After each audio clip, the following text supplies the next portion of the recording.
पूरक परिणाम जारी होने के लिए जो आंदोलनरत है उसकी वजह क्या है? उसकी वजह यही है कि आपने जो रिजल्ट का प्रकाशन किया, एक दिन के बाद अगले ही दिन ये आयोग तुरंत रिजल्ट देने का मतलब ये नहीं हुआ। तुरंत देने के मतलब हम लोग भी हैं, लेकिन आयोग और विभाग के बीच में समन्वय की कमी के कारण दोनों के बीच में बहुत ज़्यादा तालमेल नहीं है। आप समझ सकते हैं कि आयोग कुछ कहता है, विभाग कुछ कहता है, आप जिला में जाइएगा वहाँ कुछ चल रहा है, तो अब जिला में कुछ और हाँ, जिला में आप चीज़ों को समझिए। जितने भी शिक्षक अभ्यर्थी हैं जो डॉक्यूमेंट का वेरिफिकेशन कराने जा रहे हैं, एक चीज़ जान लीजिए कि अगर आपने 6 to 8 में अगर आपने डॉक्यूमेंट का वेरिफिकेशन करा लिया है तो उसको उसी समय में लॉक कर दिया जाता है, और उसके लिए आपको SBI का अकाउंट क्रॉस चेक। अच्छा ये बताइए, बहुत सारे लोग ये परेशान हैं कि उनका SBI का जो अकाउंट है वो नहीं है।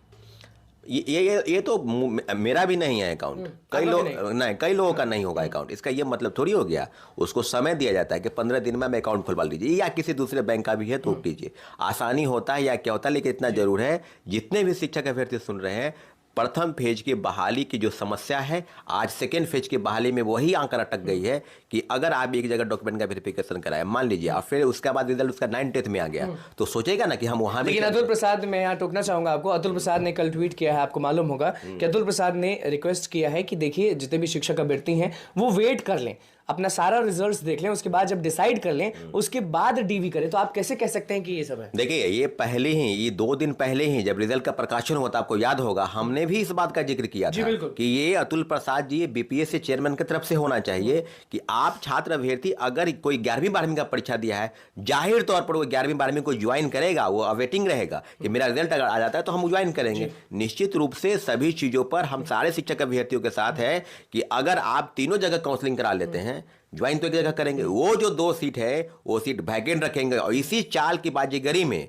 शिक्षक अभ्यर्थी हम लोग फंस गए, क्योंकि आपने तीनों जगह डॉक्यूमेंट वेरिफिकेशन करा के एक जगह ज्वाइन कराया, 2 जगह सीट खाली रख दी गई, और अब जिस बात की लड़ाई हम लोग लड़ रहे हैं पूरक परिणाम को लेकर, आज उसको आप कह रहे हैं कि वेटिंग लिस्ट के प्रावधान के होकर अगले फेज की बहाली में जुड़ जाएगा। तो इस बात तैयारी 3.0, हाँ, अब तीसरे जिसके परीक्षा अगस्त में आयोजित होने वाली है, तो सारी चीजों पर अब क्लियर मामला है कि इस पूरक परिणाम जारी होने के लिए देखिएगा घमासान फिर से छिड़ेगा आपको सेकेंड फेज के बाद। क्यों घमासान छिड़ेगा? बहुत सारे लोग अभी एक सवाल करेंगे, जब सब चीज सही चल रहा है, अतुल प्रसाद खुद बोल रहे हैं कि रुक जाइएगा उसके बाद डीवी करेगा, तो क्यों घमासान छिड़ेगा आपके हिसाब से? देखिए, मेरे हिसाब से 1,20,336 का जो आंकड़ा है अभी भी आकर 97,000 पर ही अटका है। 23,000 पद खाली है, उसमें से भी PRT के जिसकी बहाली 79,000 के आसपास ये प्रथम फेज की, उसमें से भी 13-14 हजार पद रिक्त है।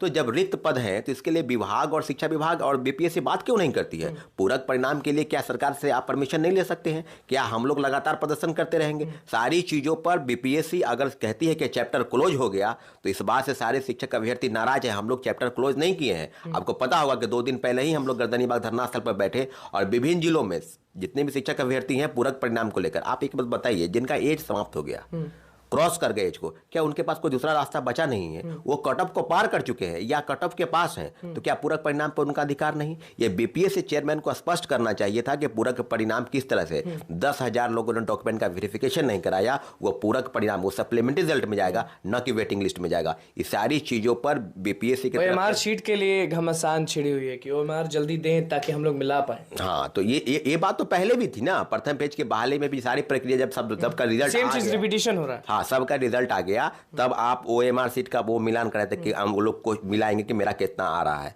तो इस बात पर BPSC काफी चीजों पर। लड़कियां क्यों रो रही हैं?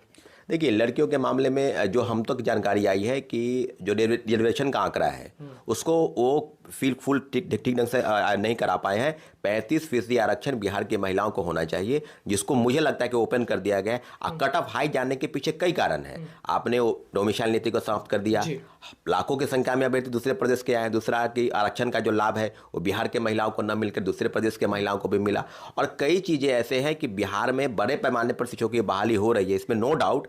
तो कई आप देश के तमाम राज्यों में जाइएगा, नौकरी कहीं नहीं मिल रहा है, तो लोग बिहार में जाहिर सी बात आएंगे। कट ऑफ जाने के पीछे कई कारण, और दूसरा प्रमुख वजह है, आप एक देखेंगे कि हिंदी के जो पेपर है, अभी भी कई छात्र अभी आपको फ़ोन कर रहे हैं, मुझे भी फ़ोन करते हैं कि हिंदी के पेपर क्यों समाप्त कर दिए गए? क्या शिक्षक बनने के लिए हिंदी और अंग्रेजी की जानकारी नहीं होनी चाहिए? प्रथम फेज में जानकारी होनी चाहिए और सेकेंड फेज में जानकारी नहीं होनी चाहिए। कई कारण के कारण कट ऑफ हाई चला गया है, लेकिन इतना जरूर है कि पूरक परिणाम को लेकर हम लोगों का क्या आंदोलन, मामला फिर फंस जाएगा? हाँ, मामला फिर फंस जाएगा। अभी भी सेकेंड फेज के बहाली को लेकर कई लोग फोन करते हैं, लेकिन सेकेंड फेज के बहाली में भी निश्चित रूप से आपको आने दीजिए OMR सीट, उसके बाद निश्चित रूप से जितने बहुत भी लोग शिक्षक अभी हैं, सवाल आपसे कर देंगे कि छात्र नेता सौरभ जो है वो मामला फंस जाएगा, ऐसा बोल रहे हैं, क्यों बोल रहे हैं? देखिए मामला फंस जाएगा मैं नहीं कह रहा हूँ, अभ्यर्थी स्वयं कह रहे हैं ना।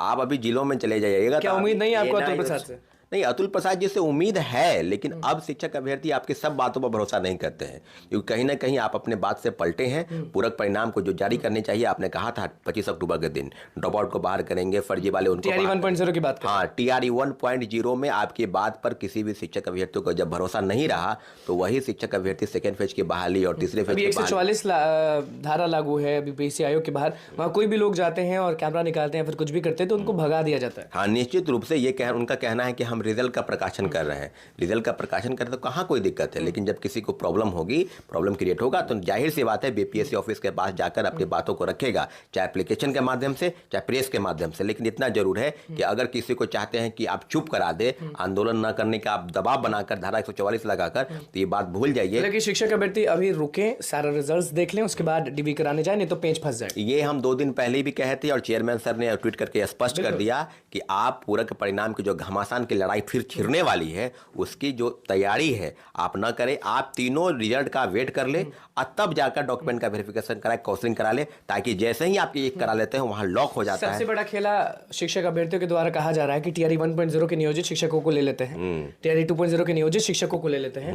दोनों लोग परीक्षा दिए, सारे लोग परीक्षा दिए, अभ्यर्थी भी दिए, लेकिन नियोजित शिक्षक जो परीक्षा दिए उनको राजकर्मी का दर्जा ऐसे भी मिल गया। तो जो सीट पे नियोजित शिक्षक परीक्षा दिए थे, ये खेल है कि क्या है? बिल्कुल है खेल। ये सबसे तो बड़ा? यही तो आंकड़ों का खेल है।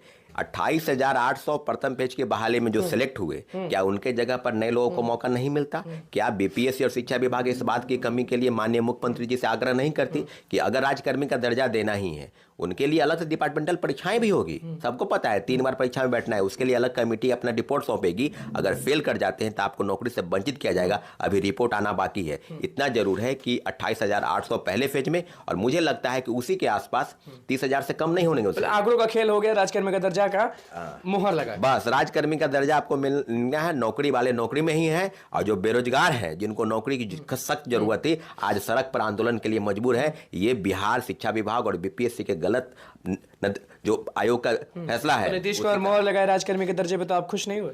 नहीं, हम खुश हैं, लेकिन उनको बैठने नहीं देना चाहिए। लेकिन राजकर्मी का दर्जा दे देते, बिना शर्त देते, उनको परीक्षा से बैठने से वंचित किया जाता, क्योंकि उनके जगह पर नए लोग बैठते, परीक्षा पास करते। मुझे लगता है कि राजकर्मी का दर्जा देने के लिए काफी लेट हुआ, और जो दूसरे फेज के बहाली ये इसमें सीटों का खेल करके 1,20,000 नहीं, बल्कि अभी तक 97,000 प्रथम पेज के बहाली में नियुक्ति हुई है। ये सीधे उसमें से भी 28,800 है, तो आप समझ लीजिए तो कितने नए लोगों को नौकरी मिली है। इसका डाटा प्रस्तुत करना चाहिए। दूसरे बाहरी प्रदेश के कितने लोगों को नौकरी मिली है, 14%, उनका डाटा प्रस्तुत करना चाहिए। लेकिन इतना जरूर है कि हम लोग सेकेंड फेज की बहाली में कोई भी गड़बड़ी होगी, इसके लिए तमाम शिक्षक अभ्यर्थी एकजुट होंगे।